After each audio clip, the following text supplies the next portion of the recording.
அத்தியாயம் 10. பீச்சில் நன்றாக ஆடிவிட்டு வந்த களைப்பில் அஸ்வந்தும் ரித்தீஷும் சீக்கிரமே உறங்கிவிட்டனர். எப்போதும் போல் ஜீவாதான் கதை சொல்லி தூங்க வைத்தான். குழந்தைகள் தூங்கிய பின் மனைவி வருவதற்காக அவன் காத்திருக்க சிறிது நேரமாகியும் அவள் வரவே இல்லை. மெதுவாக எழுந்தவன் குழந்தைகளுக்கு போர்த்தி விட்டுவிட்டு அந்த அறையை விட்டு வெளியே வந்தான். மேலே எங்குமே அவள் இல்லாமல் போக கீழே இறங்கி வந்தவன் ஹாலில் பார்த்துவிட்டு வெளியே வந்தான்.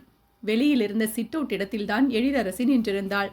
அவளை யோசனையுடன் பார்த்து கொண்டே வந்தவன் கண்களிலிருந்து அவள் கையில் இருந்த ரோஜா தப்பவில்லை. அவளும் அதை சுற்றி கொண்டேதான் ஏதோ நினைவில் இருந்தாள். அவள் முகம் முழுவதும் தெரிந்த குழப்பத்தையும் கவலையையும் பார்த்தவனுக்கு அந்த நொடி அவள் மேல் கோபம் வரவில்லை, பாவமாகத்தான் இருந்தது.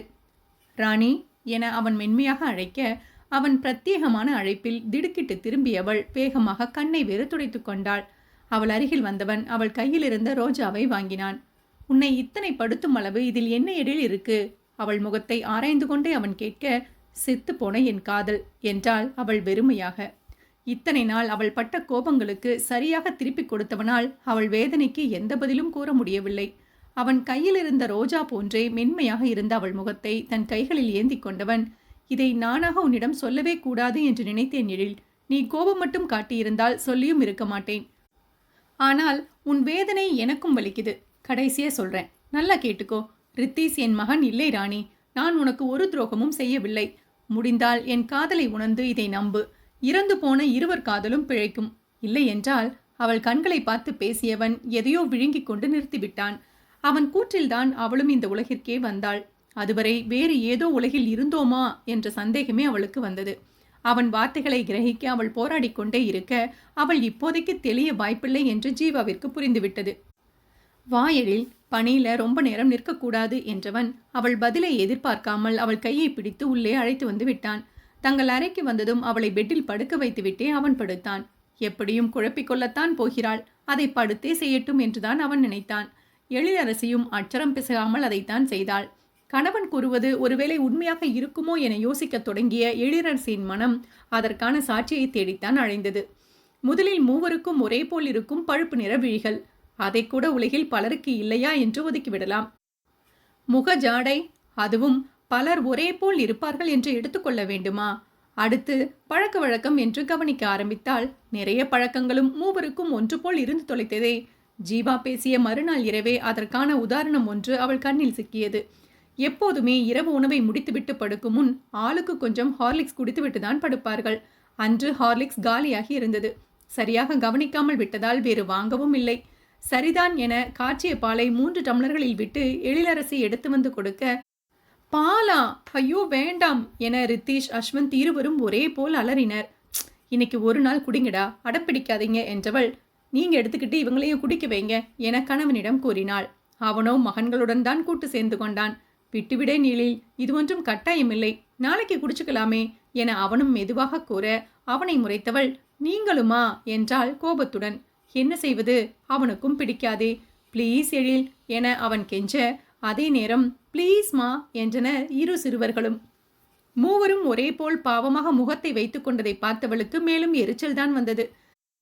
இவர் பிள்ளை இல்லை என்றால் நம்புவது போலவா இருக்கு என கடுப்புடன் நினைத்து கொண்டவள், படுத்து தூங்குங்க 3 பேரும் என்று விட்டு சென்று விட்டாள்.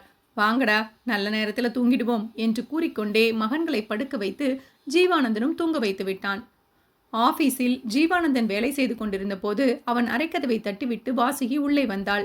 கையில் ஒரு கோப்புடன் வந்தவள், சைன் வேணும் சார் என்று கூற, கொடுங்க என்றவன் அதை வாங்கி படித்து பார்த்தான்.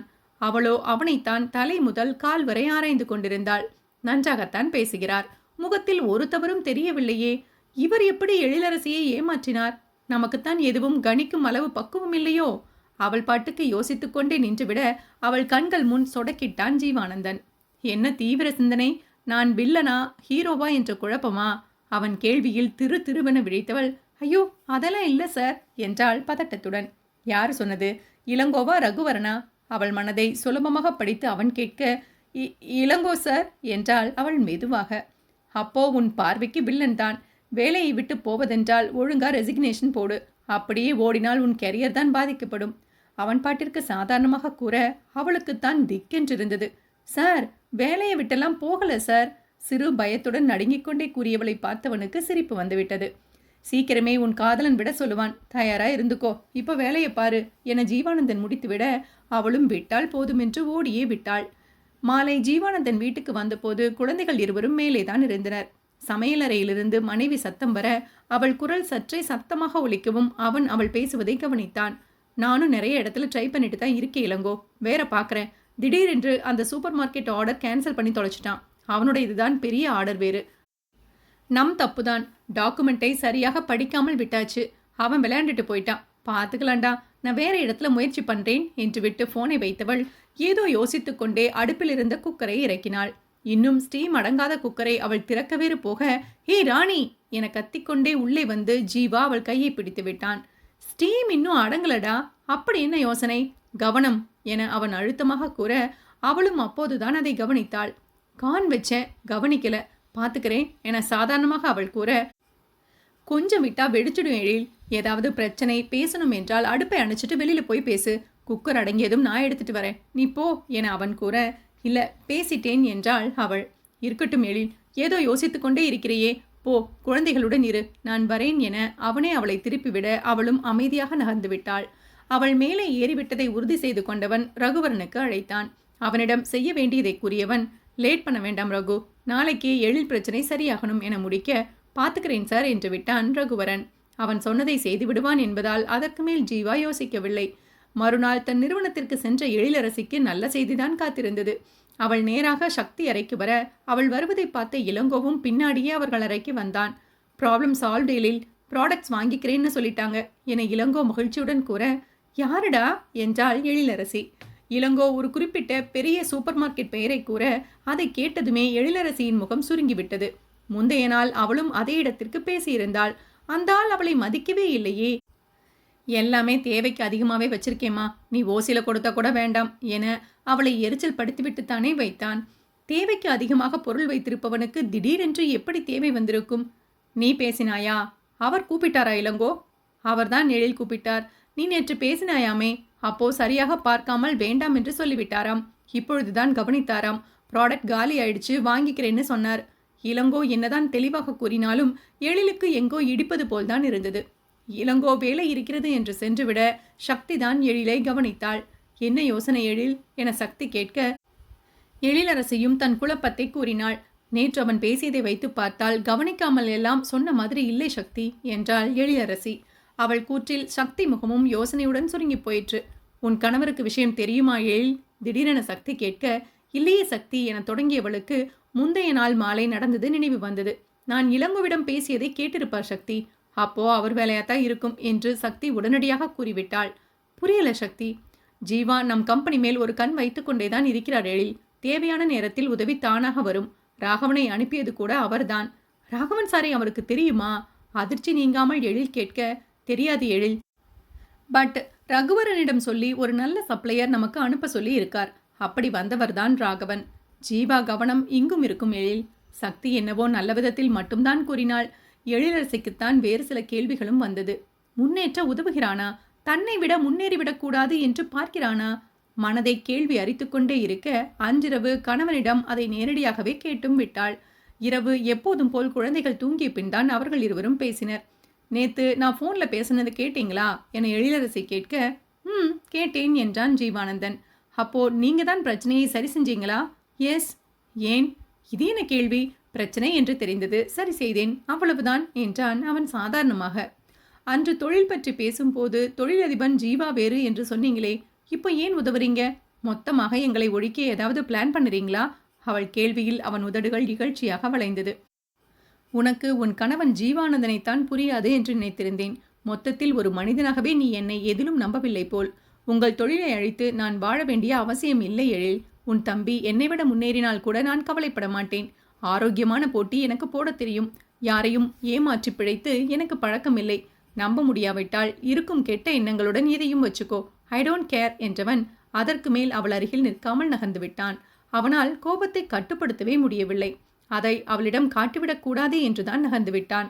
தன்னை மொத்தமாக எதிரியாகவே பார்க்கும் அளவு அப்படி என்ன கொடுமை செய்துவிட்டோம் என்று அவனுக்கு சுத்தமாக புரியவில்லை. அவள் வார்த்தையை மீறினான்தான். அது கூட அவளை உதாசீனப்படுத்த இல்லை. அவளது எண்ணங்கள் சரியில்லை, சரியாக வேண்டும் என்றுதானே நினைத்தான். எல்லாம் மாறித்தான் விட்டது. என் காலம் முடியும் முன் என் காதல் உனக்கு புரியவே போவதில்லை ராணி என மனதிற்குள்ளேயே அவளிடம் பேசிக்கொண்டவன் ஒரு பெருமூச்சுடன் கையை வைத்து முகத்தை மறைத்து கொண்டு கண்களை மூடிவிட்டான். மற்றைய பக்கம் வந்து படுத்த எழிலரசியோ தேவையில்லாமல் வார்த்தையை விட்டுவிட்டோமா என்று வருந்திக் கொண்டுதான் இருந்தாள். அவனுக்கு சாதகமாக தன் மனம் யோசிக்க மாட்டேன் என்கிறது என அவளுக்கே புரிந்தது. என்ன செய்து அதை சரி செய்வது என்றுதான் அவளுக்கு தெரியவில்லை. அத்தியாயம் 11. ரித்தீஷ் பள்ளியில் 25ஆம் ஆண்டு விழா கொண்டாடுவதால் அனைவரையும் ஒரே போல நீல நிற உடையில் வர சொல்லியிருந்தனர். யூனிஃபார்ம் நீல நிறம்தான். ஆனால் குழந்தைகளும் மகிழ வேண்டும் என்பதற்காக புது உடை எடுத்துக்கொள்ள சொல்லி இருந்தவர்கள் அதன் நிறம் மட்டும் நீலத்தில் இருக்க வேண்டும் என்று சொல்லியிருந்தனர். அஸ்வந்த், ரித்தீஷ் இருவருக்குமே எடுக்க வேண்டும் என்பதால் நால்வரும் ஒன்றாகவே கிளம்பி ஷாப்பிங் சென்றனர். 5 மாடி கட்டிடம் கொண்ட ஒரு மிகப்பெரிய கடைக்குத்தான் சென்றனர். ஆண் குழந்தைகளுக்கு உடை எடுக்கும் 3ஆம் தளத்துக்கு நேராக சென்று விட்டனர். அஸ்வந்த், ரித்தீஷ் இருவரிடமும் அவர்கள் சைஸ் இருந்த ரோவை கடையாட்கள் காண்பிக்க இருவரும் ஆளுக்கு ஒரு பக்கம் பிரிந்து சென்று விட்டனர். எப்போதும் போல் அஸ்வந்துடன் ஜீவாவும் ரித்தீஷுடன் எழிலரசியும் சென்றனர். சிறிது நேரம் அந்த இடத்தை அலசி ஆராய்ந்த ரித்தீஷ் ஒரு நீல நிற ட்ரெஸ்ஸை தேர்ந்தெடுத்தான். ஜீன்ஸ் பேண்ட், டி-ஷர்ட் மாடலில் எடுத்திருந்தவன் இது ஓகேமா என கூற இருவரும் அதை எடுத்துக்கொண்டு அஸ்வந்தை தேடி வந்தனர். அவனும் ஏற்கனவே தேர்ந்தெடுத்து தந்தை கையில் கொடுத்திருந்தான். ஒரு கையில் ட்ரெஸ் வைத்திருந்த ஜீவா ஒரு கையில் மகனை தூக்கியிருந்தான். இது ஓகேவாடா என அவன் கேட்க ஓகே நந்துப்பா என்றான் அஸ்வந்த். ஜீவா கையில் இருந்த உடையை பார்த்த எழிலரசி தன் கையில் இருந்த உடையையும் பார்த்தாள். இரண்டுமே கிட்டத்தட்ட ஒரே போல்தான் இருந்தது. சின்ன சின்ன மாறுதல்கள்தான். கணவனை நம்பாமல் இருக்க என்னென்ன உண்டோ எல்லாம் அவள் கண்ணில் தான் பட்டு தொலையும். பில் போடலாமா என்று ஜீவா குரலில் ஒரு பெருமூச்சுடன் அவளும் நகர்ந்தாள். பில் போட்டு முடித்துவிட்டு அங்கேயே மேல்தளத்தில் இருந்த கேன்டீனுக்கு வந்தனர். என்ன வேணுண்டா என இரு சிறுவர்களையும் பார்த்து ஜீவா கேட்க மில்க் ஷேக் என்றான் ரித்தீஷ். வித் ஐஸ்கிரீம் என்று அஸ்வந்த் சேர்த்து சொல்ல சாக்கோ ஃப்ளேவர் என ரித்தீஷ் முடித்து வைத்தான். இருவரும் மாறி மாறி சொன்னதில் ஜீவா சிரித்துக்கொள்ள எழிலரசியோ சிரிக்க தோன்றாமல் அமைதியாக நின்றிருந்தாள். ஜீவா அவள் முகத்தையும் கவனித்து கொண்டுதான் இருந்தான். அனைவரும் ஜூஸ் குடித்து முடித்துவிட்டு கிளம்பினர்.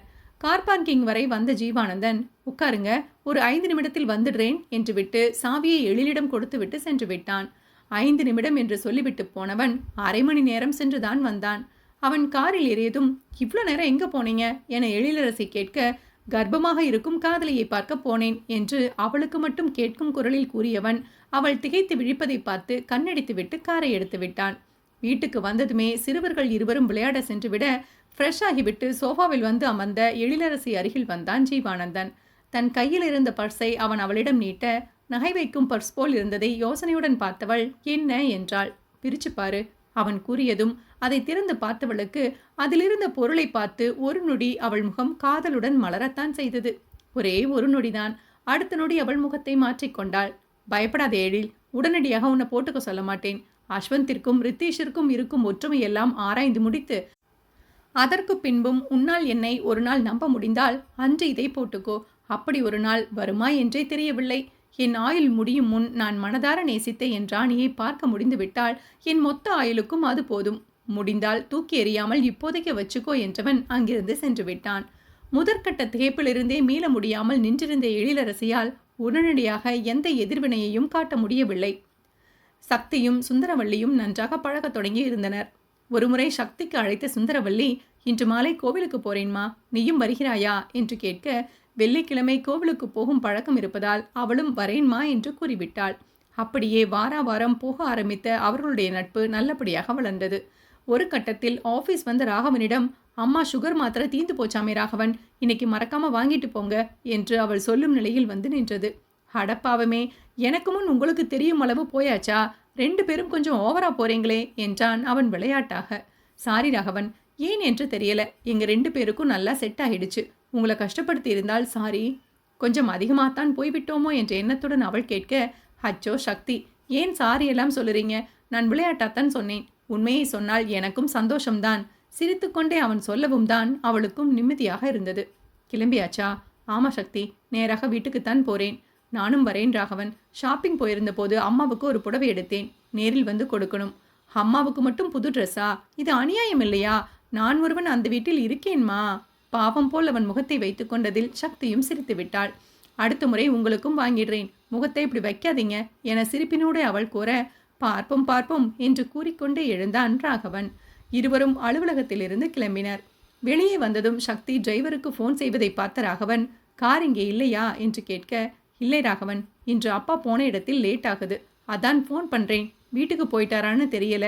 ராகவனிடம் அவள் பேசிக்கொண்டிருக்கும் போதே டிரைவர் ஃபோனை எடுத்து விட்டார். அவரிடம் பேசிவிட்டு வைத்தவள் சுத்தம் என முகத்தை சுளிக்க, ஸோ இன்னும் அவர் வீட்டுக்கு போகல என ராகவனே முடித்தான். ஆமாம், டாக்ஸி புக் பண்ணுறேன் என்றவள் மீண்டும் ஃபோனை எடுக்க, உங்களுக்கு ஒன்றும் பிரச்சனை இல்லை என்றால் நானே ட்ராப் பண்ணுறேன் சக்தி, என் வீட்டுக்கு தானே வரீங்க, இப்போதைக்கு பைக்கில் போவோம், வீட்டில் ஒரு கார் தண்டத்துக்கு நிற்கிது, வீட்டிலிருந்து உங்களை காரிலேயே ட்ராப் பண்ணுறேன் என்றான் ராகவன். அவன் கூறியதை கேட்டு சில நொடிகள் யோசித்தவள் மறுக்க தோன்றாமல் சரி ராகவன் என்று விட்டாள். அவன் பின்னால் பைக்கில் ஏறும்போது சற்றே கூச்சமாகத்தான் இருந்தது. நல்லா பிடிச்சுக்கிட்டீங்களா சக்தி என கேட்டுக்கொண்டுதான் ராகவன் பைக்கை எடுத்தான். மேடு பள்ளம் ஸ்பீட் பிரேக்கர் என அனைத்திலும் அவன் மெதுவாகவே ஓட்டியதில் சக்தியின் சங்கட உணர்வு கொஞ்சம் கொஞ்சமாக குறைந்து இயல்பாகி விட்டாள். வீட்டில் கார் இருக்கா, ஏன் காரில் வருவதே இல்லை? எனக்கு சரிப்பட்டு வராது சக்தி, எங்காவது சுற்றி கொண்டே இருப்பேன், பைக் தான் வசதி, அம்மாவுடன் ஊருக்கு எங்காவது போகணும் என்றால் தான் கார் எடுப்பேன், இல்லை நான் எங்காவது வெளியூர் போக வேண்டும் என்றால், மற்றபடி அது தூங்கும் என்றான் ராகவன். இடையில் நிறுத்தி சுந்தரவல்லிக்கான மாத்திரையையும் வாங்கி கொண்டனர். இருவரும் பேசிக்கொண்டே வீட்டிற்கு வந்துவிட்டனர். அங்கு வந்ததுமே சக்தியும் சுந்தரவல்லியும் ஊர்க்கதை பேச ஆரம்பித்துவிட ராகவனும் அவர்களை பார்த்து சிரித்து கொண்டே ஃப்ரெஷ்ஷாக சென்று விட்டான். காஃபி டிஃபன் என அனைத்தும் முடித்து கொண்டுதான் சக்தி கிளம்பினாள். அவள் கொடுத்த புடவை சுந்தரவல்லிக்கு மிகவும் பிடித்திருந்தது. காட்டன் புடவை மட்டுமே அவர் கட்டுவார். அவருக்கு பிடித்தது போலவே காட்டனில் அழகான டிசைனில் சக்தி வாங்கியிருந்ததால் அவர் அதை சந்தோஷமாகவே வைத்து கொண்டார். சக்தி கார் இல்லைம்மா, நானே ட்ராப் பண்ணிட்டு வரேன் என ராகவன் கூற, சரிப்பா பார்த்து போ என்று கூறி அவர்களை அனுப்பி வைத்தார் சுந்தரவல்லி. வீட்டின் பின்பக்கம் இருந்த ஷெட்டில் தான் ராகவன் காரை நிறுத்தியிருந்தான். காரை ராகவன் வெளியில் எடுத்ததும் சக்தியும் அதில் ஏறிக்கொண்டாள். உடனடியாக காரை எடுக்காமல் ராகவன் ஏதோ யோசிக்க, என்ன ராகவன், காரோட்ட மறந்துட்டீங்களா என்றால் சக்தி விளையாட்டாக. அவனோ அவள் கூற்றில் சிரிக்காமல் அவளை சீரியஸாகவே பார்த்தான். எனக்கு ஒன்று சொல்லணும் சக்தி, இந்த வீட்டிலேயே சொல்லணும்னு தோணுது, இதுக்கு மேல் யோசிச்சு நேரம் கடத்த விரும்பலை என்றவன் இப்போது அவளை நேராக பார்த்தான். சக்தி, எனக்கு உங்களை ரொம்ப பிடிச்சிருக்கு, என்னை கல்யாணம் பண்ணிக்கிறீங்களா என அவன் நேரடியாக கேட்டுவிட சக்தி ஒரு நொடி அதிர்ந்துதான் விட்டாள். அவளுக்கு ராகவன் மேல் நல்ல மரியாதையும் நட்பும் இருந்ததுதான். அது நிச்சயம் காதல் இல்லை. அதுபோல் அவள் யோசித்ததே இல்லையே. அவள் குழப்பத்துடன் அமர்ந்திருக்க ராகவனை தொடர்ந்து பேசினான். இத்தனை வருடம் நான் கல்யாணம் பற்றி யோசித்ததே இல்லை சக்தி. முதல் கல்யாணம் அவசர அவசரமாக நடந்தது. நானும் அவளும் வாழ்க்கையை புரிந்து கொண்டு தொடங்கும் முன்பே அவள் ஆயுள் முடிஞ்சு போச்சு. அதற்கு பின் கல்யாண வாழ்க்கை பற்றி நான் யோசித்ததே இல்லை. எந்த பெண்ணிடமும் எனக்கு எந்த ஈர்ப்பும் வந்ததில்லை. பட் நீங்க ஏதோ நினைத்து ஒரு மெல்லிய புன்னகையுடன் சிரித்துக்கொண்டே பேசலானான் ராகவன். நீங்க கொஞ்சம் டிஃப்ரெண்ட். நீங்க வாழ்க்கையை எதிர்கொள்ளும் முறை, அந்த அடக்கமான கம்பீரம் எல்லாம் எனக்கு ரொம்பவும் பிடிச்சிருக்கு. யோசிச்சு சொல்லுங்க சக்தி, உடனே மறுக்க வேண்டாம் ப்ளீஸ் கெஞ்சலாக அவன் முடிக்க, அதுவரை தன் கைவிரல்களை ஆராய்ந்து கொண்டே யோசித்து கொண்டிருந்தவள் ஒரு பெருமூச்சுடன் நிமிர்ந்தாள்.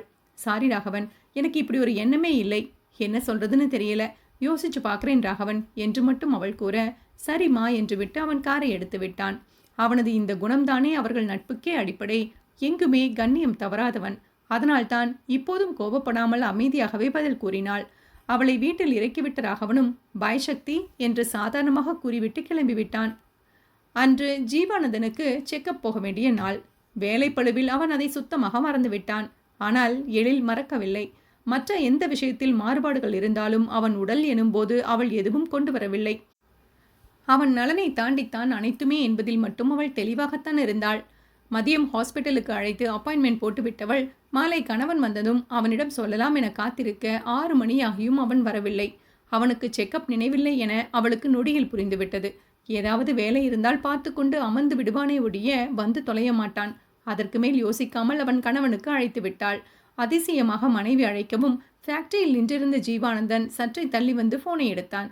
சொல்லு எழில் என அவன் கேட்க, கிளம்பி வாங்க, இன்று செக்கப் போக வேண்டிய நாள் என்றாள் எழிலரசி. அவனுக்கும் அப்போதுதான் அது நினைவே வந்தது. இனி அப்பாயின்மெண்ட் போட முடியாது எழில், நேரமாச்சே, நான் போட்டுட்டேன். அவள் அக்கறையை நினைத்து கசப்பாக சிரித்து கொண்டவன், ஒரு அரை மணி நேரம் வேலை இருக்கு எழில், முடிச்சுட்டு அப்படியே போயிட்டு வந்துடுறேன் என்றான் ஜீவா. ஃபைல்ஸ் எதுவும் இல்லாமல் என்ன போவீங்க, வீட்டுக்கு வந்துட்டு தான் போக முடியும். வேலை இருக்குமா, நான் நாளைக்கு மீண்டும் அப்பாயின்மெண்ட் போட்டு பார்த்துக்கிறேன், நீ ஞாபகம் வச்சு சொன்னதுக்கு தேங்க்ஸ் என அவன் கூறி வைக்க அவளுக்கோ எரிச்சல் தான் வந்தது. எதற்கெடுத்தாலும் ஒரு தேங்க்ஸ் சொல்லித்தான் ஆக வேண்டுமா என ஏனோ அவள் மனம் எரிச்சல் கொண்டது. அவன் வேலை வந்தால் அப்படியே விட்டு விடுவான் என அவளுக்கு நன்றாகவே தெரியும். இன்னைக்கு போறோம், உங்களுக்கு அரை மணி நேரம்தான் வேலை, அங்கே இருங்க, நான் வரேன், அப்படியே போயிடலாம் என்றால் எழில் அழுத்தமாக. உனக்கு சிரமம் இல்லை என்றால் வா, குழந்தை ஹாஸ்பிட்டலுக்கு தேவையில்லாமல் வேண்டாம், அக்ஷுவை உன் வீட்டில் விட்டுவிட்டு வா. அஸ்வந்தை மட்டும் அவன் சொல்லவும், ரித்தீஷ் குழந்தை இல்லையா என்றால் அவள் வேகமாக. குழந்தைதான், இந்நேரம் வேலையாட்கள் கிளம்பி இருப்பார்களே, அவங்க இருந்தால் பார்த்துப்பாங்க, தனியாக வீட்டில் விட முடியாது, ஸோ கூட்டிகிட்டே வந்துடு என்றான் ஜீவா. அவனையும் என் வீட்டிலேயே விட்டுவிட்டு வருகிறேன், ரொம்ப பண்ணாதீங்க, குழந்தையிடம் யாரும் எதுவும் காட்ட மாட்டாங்க. சிறு கோபத்துடன் அவள் கூற, இல்லை எழில், கோபம் என்றில்லை, அவனை ஒதுக்கி வைத்தால் கூட கஷ்டப்படுவான், புரிஞ்சுக்கோ, அவனுக்கு கொஞ்சம் விவரம் தெரியும் வயது. உன் வீட்டில் நம் குழந்தை என்று அக்ஷுவை மட்டும் கொஞ்சி அவனை சும்மா விட்டால் கூட அவனிடமிருந்து 1000 கேள்வி வரும். ஏற்கனவே 1008 பொய் சொல்லி வச்சிருக்கேன், போதும் எழில். நிதானமாக கணவன் கூறியதை அவள் ஒத்துக்கொள்ள வேண்டிதான் இருந்தது. அஸ்வந்தை பார்ப்பது போல்தான் ரித்தீஷையும் பார்ப்பார்கள் என்று அவளால் உறுதியாக சொல்ல முடியவில்லை. அப்போ 2 பேரையும் கூட்டிகிட்டே வரேன், விடுங்க பார்த்துக்கலாம் என அவள் கூற, புரியல எழில் என்றான் ஜீவானந்தன். ஏனோ அவளுக்கு இருவரையும் வேறு வேறாக பார்க்க தோன்றவில்லை. அதை என்னவென்று கணவனிடம் விளக்குவது என்று அவளுக்கு தெரியவில்லை. 2 பேரும் ஒன்னாவே இருக்கட்டும், நீங்க வைங்க, நான் வரேன் என்றவள் பேச்சை வளர்க்காமல் போனை வைத்து விட்டாள். அவள் வைத்ததும் தானும் போனை வைத்த ஜீவா சில நிமிடங்கள் அங்கேயே நின்று முகம் சுருங்க யோசித்தான். மனைவி மனம் ஓரளவு புரிய, தேவையில்லாத வேலை செய்கிறாள் என்று நினைத்து கொண்டே வேலையை பார்க்க சென்று விட்டான். எழில் வந்தபோது ஜீவாவும் வேலையை முடித்துவிட்டு ரெடியாக இருந்தான். டிரைவரை அனுப்பிவிட்டு அவனை தான் காரை எடுத்தான். சிறுவர்கள் இருவரும் பின் சீட்டில் விளையாண்டு கொண்டிருக்க அவர்களுக்கு காது கேட்காதது போலத்தான் ஜீவானந்தன் எழிலிடம் பேசினான். ரித்தி மேல் ரொம்பவும் பாசம் எல்லாம் காட்டாத எழில், அளவோடு வைத்துக்கொள் என அவன் கூற அவனை திரும்பி ஒன்றும் புரியாமல் பார்த்தாள் எழில். குழந்தையிடம் வித்தியாசம் காட்ட மாட்டேன் என்று ஏற்கனவே சொல்லியிருக்கேன். அவளும் தாழ்ந்த குரலில் தான் பேசினாள். உண்மைதான் எழில், நீ காட்டவில்லைதான், ஆனால் அதீத அன்பும் வேண்டாம், அழுத்தமாக அவன் கூற. ஏன் என்றாள் எழில். ஏன் என்றால் அவன் உனக்கும் உன் கணவனுக்கும் பிறந்த குழந்தை இல்லை. நீ மீண்டும் போகத்தான் போகிறாய் என்னும் பட்சத்தில் அவன் அவதிப்படணுமா? நான் ஒருவன் படுவது பத்தாதா? அவனுக்கும் அந்த வலி வேண்டாம். இந்த முறை ஜீவானந்தன் குரல் சாதாரணமாக இருக்கவில்லை. அதில் ஒருவித வலி, கோபம் அனைத்துமே இருந்தது. அவன் கூற்றில் இருந்த நியாயமும் முகத்தில் அடித்தது போல் உரைக்க எழில் அமைதியாகிவிட்டாள். ஹாஸ்பிட்டலில் அவர்கள் போனதுமே மருத்துவரை பார்க்க முடிந்தது. சரியாக அவர் கிளம்பும் முன் வந்திருந்ததால் கூட்டம் அதிகம் இருக்கவில்லை. ஜீவாவை பரிசோதித்தவர், நோ ப்ராப்ளம் ஜீவா, நல்லா இருக்கீங்க, இப்படியே மெயின்டைன் பண்ணுங்க, எதுக்குமே ஸ்ட்ரெஸ் ஆகாதீங்க, டேப்லெட்ஸ் ஒழுங்காக எடுத்துக்கோங்க, கூலாக இருங்க, யூ வில் பி ஓகே என்றவர் இப்போது எழிலை பார்த்தார். நீங்கள் இவருடன் தான் இருக்கீங்களா என டாக்டர் கேட்க, ஆமாம் டாக்டர் என்றாள் அவள். உங்கள் ஹெல்த்தின் ரகசியமா? விளையாட்டு போல் டாக்டர் ஜீவாவிடம் கேட்க, எஸ் சார் என சீரியஸாகவே ஜீவா பதில் கூறினான். அதில் மெலிதாக சிரித்து கொண்டவர், வக்கீல் மாதிரி பேசுகிறேன் என்று நினைக்க வேண்டாம், என்ன பிரச்சனை என்றாலும் பேசி தீர்த்துக்க ட்ரை பண்ணுங்க. உங்கள் ஹஸ்பண்ட் லைஃப் டைம் உங்கள் கையில் தான் இருக்கும் போல, ஜஸ்ட் சொல்லணும்னு தோணுச்சு, டேக் கேர் என்று அவர் முடித்துவிட இருவரும் வெவ்வேறு உணர்வில் நன்றி சொல்லிவிட்டு கிளம்பிவிட்டனர். எழில் அமைதியாகவே வர அவளை கவனித்துவிட்டு ஜீவா தான் பேசினான். ரொம்ப ஒன்றும் குழப்பிக்காத எழில், ரித்தீஷை ஓரளவு வளர்க்கணும், ஸோ நான் முடிந்தவரை கவனமாயிருப்பேன். எனக்காக எந்த தியாகமும் நீ செய்ய வேண்டிய அவசியமில்லை. இப்போது நீ ஏதாவது முடிவெடுத்தால் கூட சரியா அரை மணி நேரத்தில் உன் முடிவு மாறிடும், ஸோ ஒன்றும் யோசிக்காதே. முதலில் அவன் பேசுவதை சீரியஸாக கேட்டவளுக்கு கடைசியாக அவன் சொன்னது புரியவில்லை. எப்போதும் போல் குழப்பியாச்சு என அவள் சலித்து கொள்ள, டைம் பார்த்துக்கோ, நான் சொன்னது நடக்குதா இல்லையான்னு பாரு என சவால் போல் கூறியவன் அதற்கு மேல் பேசாமல் காரை ஓட்டினான். இரவு உணவிற்காக ஒரு உணவகத்தில் அவன் காரை நிறுத்த அனைவரும் இறங்கினர். எழில் ஒரு கீரோஸ் சொல்லிவிட ஜீவா இட்லி போதும் என்று விட்டான். சிறுவர்கள் இருவரும் தீவிரமாக மெனு கார்டை ஆராய்ந்து கொண்டிருந்தனர். ரித்தீஷ் படித்து காட்ட அஸ்வந்த் எது வேண்டும் என்று யோசித்துக் கொண்டிருந்தான். இருவரும் சேர்ந்து முடிவு செய்து ஃப்ரைட் ரைஸ், கோபி 65 என்ற முடிவிற்கு வந்தனர். வழக்கம் போல் எழில் முகம் சுருங்க அவள் காதருகில் குனிந்த ஜீவானந்தன், அரை மணி நேரம் ஆச்சு என்று கூற அவளுக்கு இப்போதுதான் அவன் சொன்னதே புரிந்தது. இதில் உங்களுக்கு ஒரு பெருமை வேறா, பேசாமல் போங்க என அவள் காய்ந்து தள்ள அவனும் சிரித்து கொண்டே நகர்ந்து விட்டான். அத்தியாயம் 12. முந்தைய நாள் அதிக வேலை காரணமாக அன்று எழிலரசி தாமதமாகத்தான் எழுந்தாள். குழந்தைகள் இருவரும் தூங்கிக் கொண்டிருக்க கட்டிலில் அவள் கணவனை காணவில்லை. ஞாயிற்றுக்கிழமை என்பதால் அவளும் சத்தம் வராமல் எழுந்து ஃப்ரெஷ் ஆகிவிட்டு வெளியே வந்தாள். ரூம் கதவை சாத்தியவளுக்கு இப்போது கணவன் குரல் கேட்டது. ஹால் பால்கனியில் தான் நின்றிருந்தான். ஒரு முறை சொன்னால் உங்களுக்கு புரியாதா? இன்னொரு முறை இப்படி கால் பண்ணினால் தேவையில்லாமல் தொந்தரவு பண்றீங்கன்னு கம்ப்ளைண்ட் பண்ணிடுவேன் என கோபத்துடன் கத்திக் கொண்டிருந்தான். அந்த பக்கம் என்ன சொன்னார்களோ, ரொம்ப நல்லவங்க போல நடிக்காதீங்க சார், உங்க கமிஷனுக்கு தான் இந்த பாடுபடுறீங்கன்னு புரியாத அளவு நான் முட்டாள் இல்ல. பணம் வேணும்னா கேளுங்க, தூக்கி போட்டுட்டு போறேன். அதுக்காக என் உயிரை வாங்காதீங்க. நான் கத்தியதுக்கு பழி வாங்கணும்னு தோணினால் என்ன கருமத்தை வேண்டுமானாலும் கிளப்பி விடுங்க. எதுக்கும் பயப்படுற ஆள் நான் இல்ல. Just never call me. மீண்டும் பெரும் எரிச்சலுடன் கத்திவிட்டு போனை தூக்கி அங்கிருந்த சேரில் எறிந்தான் ஜீவானந்தன். கணவன் கோபப்பட்டு பார்ப்பது ஒன்றும் எழிலுக்கு புதிதில்லை. ஆனால் இப்போது எதற்கு இத்தனை கத்துகிறான் என்றுதான் அவளுக்கு புரியவில்லை. மெதுவாக அவன் அருகில் வந்தவள், என்னாச்சு, ஏன் இப்படி கத்துறீங்க என கேட்க, அவளை நின்று நிமிர்ந்து பார்த்தவன் சில ஆழ்ந்த மூச்சுக்கள் எடுத்து தன்னை கட்டுப்படுத்தி கொண்டான். ஒண்ணு இல்ல, விடு என்று விட்டு போனை எடுத்துக்கொண்டே அவன் சேரில் அமர, அவளும் எதிரில் இருந்த இருக்கையில் அமர்ந்தாள். இவ்வளவு கோபப்படும் அளவு என்ன பிரச்சனை நந்து? ஏன் இத்தனை டென்ஷன் சொல்லுங்க ப்ளீஸ். தன்னையே அறியாமல் அவளிடமிருந்து வந்த அழைப்பை அவள் உணரவில்லை. ஆனால் ஜீவா கவனித்தான். ஒரு ஏஜென்ட் எழில் ஒரு பிரபல கோட்சூட் நிறுவனத்துக்கு மாடலிங் கூப்பிட்டான். நான் வருவதில்லை என்று பொறுமையாக எவ்வளவோ சொல்லிவிட்டேன். அங்கே நான் தான் வேண்டும் என்று கேட்குறாங்க போல. அதிக கமிஷன் பேசியிருப்பானா இருக்கும். ரொம்பவும் உயிரை வாங்கினான். அதுதான் கத்திட்டேன். என்ன மிஞ்சி மிஞ்சி போனால் ஜீவானந்தன் கோபக்காரன், மரியாதை தெரியாதவன் என்று ஏதாவது கிளப்புவானுங்க. கிளப்பிட்டு போகட்டும். இதுக்கு மேல் என்னிடம் இழக்க என்ன இருக்கு? வேண்டாம் என்று சொன்னால் விடுவதில்லை. ஹிடியட்ஸ், வேறு ஆளே இல்லையா? அவளிடம் பதில் கூற ஆரம்பித்தவன் கடைசியாக தனக்குள்ளேயே முணுமுணுத்து கொண்டான். ஜீவா மாடலிங் செய்வதில்லை என்பது அவளுக்கு பெரும் அதிர்ச்சியான செய்திதான். அவள் எத்தனை முறை மாடலிங் வேண்டாம் விட்டுடுங்க, எனக்கு பிடிக்கல என்று சொல்லியிருப்பாள். ஒரு முறை கூட அவன் கேட்டதே இல்லையே. ஒன்று கோபப்படுவான், இல்லை கொஞ்சி சமாளிப்பான். ஆனால் கடைசி வரை விடவில்லையே. இப்போது ஏன் விட்டான்? உடல்நிலை காரணமா விட்டுட்டீங்களா? அவள் மெதுவாக கேட்க, என் உடல்நிலைக்கு என்ன குறை, நல்லாதானே இருக்கேன் என்றான் அவன் வெறுமையாக. உண்மைதான். அவனை பார்த்தால் இடையில் ஒரு முறை படுத்தெழுந்தவன் போலவா இருக்கிறது? அவள் முதல் முறை பார்த்தபோது எத்தனை கம்பீரமாக அழகாக இருந்தானோ இன்னமும் அப்படியேதான் இருக்கிறான். நல்ல உயரம், செதுக்கி வைத்தாற் போல இறுக்கமான முகம், அலையலையான கேசம், எல்லாவற்றிற்கும் மேல் கூறு போடும் அவன் பழுப்பு நிற விழிகள் என அவன் போல் கச்சிதமான ஒரு மாடல் கிடைக்க மாட்டான்தான். அதான் துரத்துகிறார்கள். மனம் எங்கெங்கோ போக அதை ஒரு அரட்டு போட்டு மீட்டு வந்தாள் எழிலரசி. ஏன் மறுக்கிறீங்க என அவள் மீண்டும் அதே கேள்வியை கேட்க, பிடிக்கல எழில் என்றான் ஜீவா. உங்களுக்கு பிடிக்கவில்லையா? இது நம்புவது போலவா இருக்கு? அவள் கேள்வியில் மெலிதாக சிரித்தவன், உண்மையாவே பிடிக்கல எழில். முன்பு ரொம்பவும் ரசித்து செய்த விஷயம்தான். அப்போது மாடலிங் எனக்கு மிகவும் பிடித்திருந்தது. அதன் விளைவு? அவளை நேராக பார்த்து அவன் நிறுத்த, அவள் முகமும் அவன் சொல்ல வருவதும் புரிந்து இறுகி போயிற்று.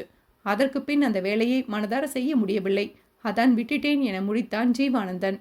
நந்துப்பா என்ற மகன் குரல் கேட்க, அதுவரை வேறு நினைவில் இருந்தவன் மகன் அழைத்ததும் வேகமாக எழுந்து சென்று விட்டான். எழிலரசிதான் அங்கேயே அமர்ந்து விட்டாள். அவளால் சுலபமாக அவன் கூறியதிலிருந்து மீள முடியவில்லை. அவர்கள் பிரிவிற்கு அடித்தளமாக அமைந்ததே இந்த துறைதானே. அவனுக்கும் பிடித்த விஷயம், அதை மொத்தமாக விட்டிருக்கிறான். அந்த அளவு அவள் பிரிவு அவனை பாதித்து விட்டதா? பைத்தியக்காரி, உன்னால் தான் உயிருடன் இருக்கான் என்று சொல்லுறாங்க. அதில் புரியாத காதல் இதில் உனக்கு புரியுதாக்கும் என அவள் மனசாட்சி காரி துப்பியது.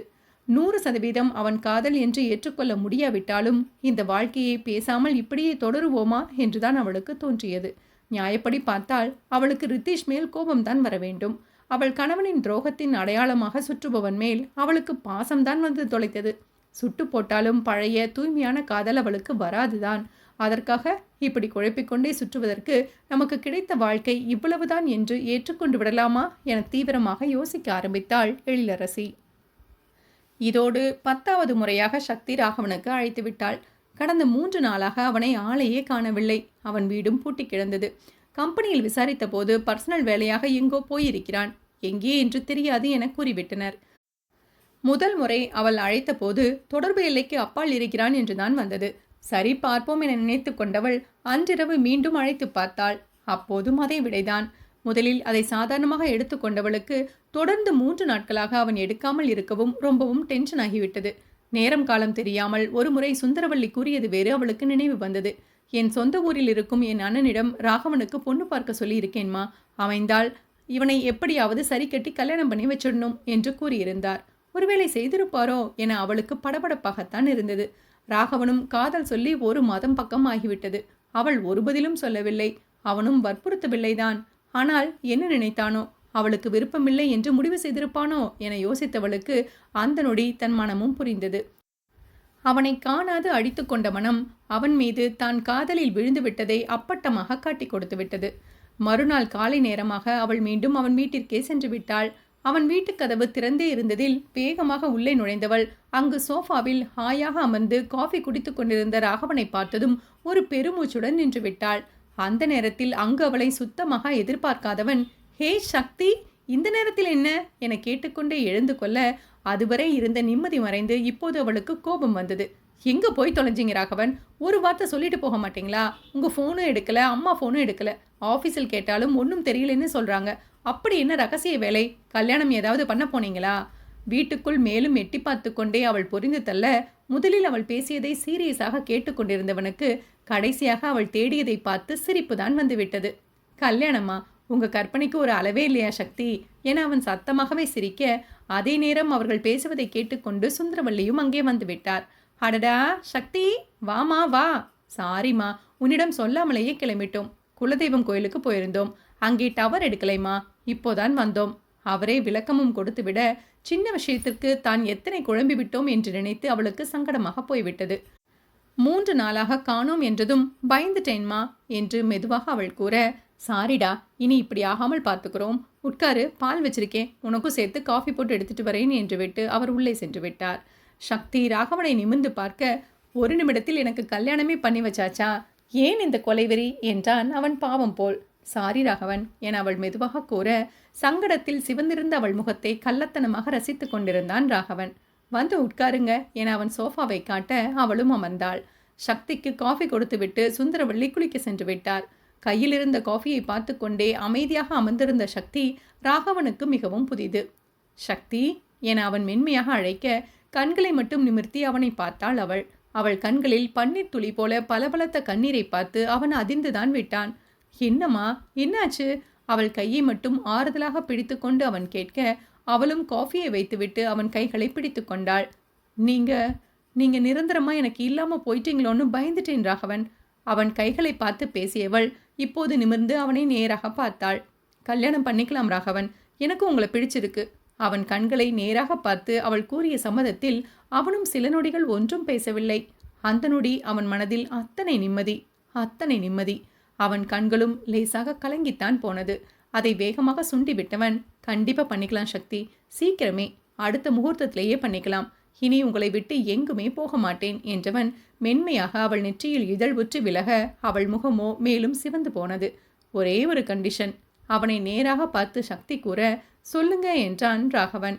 இதுதான், இந்த வாங்க போங்க எல்லாம் விட்டால்தான் கல்யாணம். எனக்கு ஒரு மாதிரி இருக்கு, ப்ளீஸ் வேண்டாமே கிஞ்சலாக அவள் கேட்க, சரிம்மா உன் இஷ்டம் என உடனடியாக ஒத்துக்கொண்டான் ராகவன். சக்தி சம்மதம் சொல்லிய பின் ராகவன் கொஞ்சமும் தாமதிக்கவில்லை. அப்போதே தன் அன்னையிடம் இதை பற்றி பேசிவிட்டான். அவன் வேகம் பார்த்து சக்திதான் கொஞ்சம் பயந்து போனாள். ஆனால் தடுக்கவும் இல்லை. சுந்தரவள்ளிக்கு பெரும் மகிழ்ச்சியே. அம்மா, என் முந்தைய வாழ்க்கை என சக்தி தொடங்கிய போதும், அதெல்லாம் வேண்டாண்டா, ராகவனுக்கு உன்னை விட நல்ல பொண்ணை நான் எங்கே போய் தேடுவேன்? உங்கள் கல்யாணம் நல்லபடியாக நடந்தாலே போதும். நாங்கள் உன் வீட்டுக்கு வந்து பேசுகிறோம் சக்திமா என அவரே முடித்து விட்டார். கிளம்புங்கம்மா, சக்தி வீட்டுக்கு போவோம் என ராகவன் கூற, இப்போவே வா என்றனர் இரு பெண்களும் ஒரு போல். நேரங்காலம் எல்லாம் கல்யாணத்துக்கு பார்த்துக்கலாமா, பேசுவதற்கு என்ன, கிளம்புங்க. உன் அப்பா தம்பிக்கு ஃபோன் போட்டு வீட்டுக்கே வர சொல்லு சக்தி. இளங்கோவுக்கு விஷயம் தெரியும். ஸோ பொண்ணு கேட்க வரேன் என்றே சொல்லிடு என வேகமாக ராகவன் திட்டமிட இரு பெண்களும் அவனை வாயை பிளந்து கொண்டு பார்த்தனர். அவனுக்கு எப்படி என சக்தி திணற, உன்னை பிடித்த உடனேயே அவனிடம் சொல்லிவிட்டேன் சக்தி. கடைசியில் எதுவும் பிரச்சனை வந்துடக்கூடாதே, ஒரு முன்னெச்சரிக்கை தான் என்று கூறி அவன் கண்ணடிக்க, சரியான கேடிமா இவரு என்றால் சக்தி இன்னமும் அதிர்ச்சி நீங்காமல். மகனை இப்படி பார்க்க சுந்தரவள்ளிக்கு அத்தனை நிறைவாக இருந்தது. அவன் வாழ்க்கை இப்படியே போய்விடுமோ என்று பயந்து கொண்டே இருந்தவருக்கு வயதுக்கு ஏற்றாற்போல் அவன் நடந்து கொள்ளவும் அந்த நொடி மகிழ்ச்சியை விவரிக்கவே முடியவில்லை. இளங்கோக்கு கூப்பிட்றேன் என்று சக்தி நகர்ந்துவிட ராகவனும் கிளம்பி வர தன் அறைக்குள் சென்று விட்டான். சிறிது நேரத்தில் மூவரும் சக்தி வீட்டில்தான் இருந்தனர். ராகவன் விஷயத்தை கூறிய போது பெரிதாக எந்த எதிர்ப்பும் இருக்கவில்லை. சொல்லப்போனால் அனைவருக்குமே பெரும் மகிழ்ச்சிதான். ரொம்ப சந்தோஷமா, ரொம்ப சந்தோஷம் என்ற சுவாமிநாதனுக்கு சுந்தரவள்ளியை விட இரட்டிப்பு மகிழ்ச்சிதான். சொல்லுறேன் என்று யாரும் தப்பா எடுத்துக்காதீங்க. நல்ல நாள் பார்த்து நேரடியாக கல்யாணமே முடிவு பண்ணிடலாமா? யாருக்கும் ஒன்றும் ஆட்சேபனை இல்லையே என ராகவன் கேட்க, உன் இஷ்டம்பா, பண்ணிடலாம் என சுவாமிநாதனும் உடனடியாக ஒத்துக்கொண்டார். நாளைக்கு நான் ஜோசியரை வர சொல்லிடுறேன், நீங்களும் வந்துடுங்க, இங்கேயே நாள் பார்த்து முடிவு பண்ணிடுவோம் என இளங்கோ கூற, சரிப்பா என்று விட்டார் சுந்தரவள்ளி. பெரியவர்கள் இருவரும் ஏதோ பேச ஆரம்பித்துவிட இளங்கோ போனுடன் நகர்ந்து விட்டான். இப்போது சக்தியும் ராகவனும் மட்டும்தான் அருகருகே அமர்ந்திருந்தனர். இத்தனை வேகம் தேவையா ராகவன் என சக்தி கேட்க, எனக்கு உன்னை என்னுடனேயே வச்சுக்கணும்னு தோணுது சக்தி. தப்பா இருந்தா சொல்லிடுமா, மெதுவாவே பண்ணிக்கலாம் என்றான் அவன் மென்மையாக. அவன் குரலில் இருந்த காதல் அவளுக்கு அழகாக புரிந்தது. ஆச்சரியமே. வேண்டாம், சீக்கிரமே நடக்கட்டும். முகம் செவக்க கூறியவளை பார்த்து சிரித்து கொண்டவன், நீ வெட்கப்படும்போது ரொம்ப அழகா இருக்க சக்தி என்று கூறி அவளை மேலும் சிவக்க வைத்தான்.